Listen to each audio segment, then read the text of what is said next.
mga kainay. For today's video, itatry natin na kumain ng naayon sa batas. Kasi lumolobo na talaga, nahihirapan ng huminga.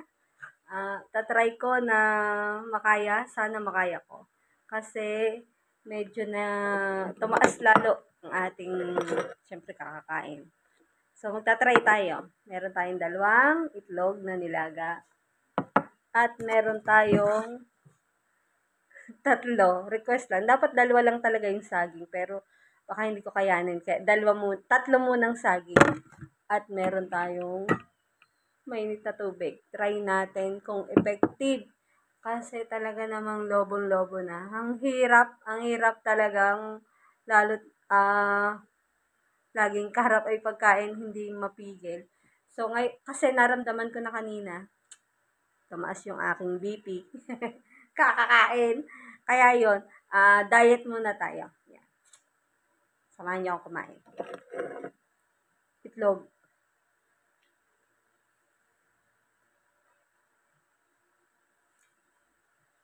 Walang asin.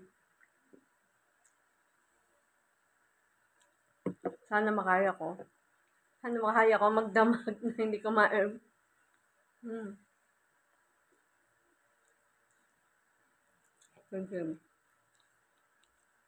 Ang lasa, masarap, may asin.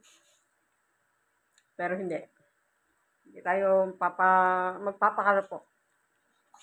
Try natin.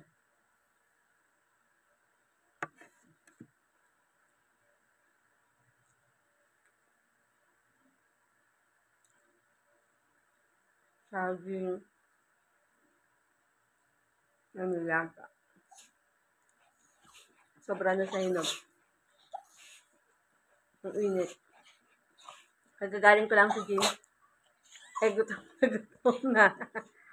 Ayan, try natin na mag-healthy living. Charot.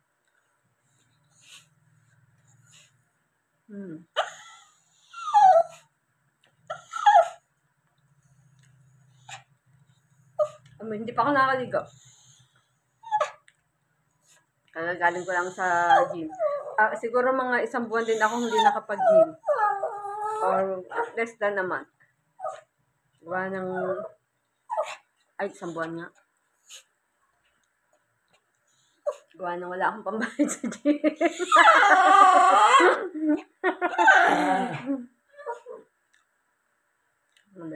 Hinahanap na ng katawan ang pagbubuhat. Kahit hindi naman talaga ako nagpapapayat. Ang gusto ko lang ay ma-maintain ko ba. Kaya lang, ngayon, napapansin ko dahil naging kampante na nga, sige kakain, tapos mag-workout. Feeling ko, ma-maintain ko yung ganong weight ko. Anong nangyayari?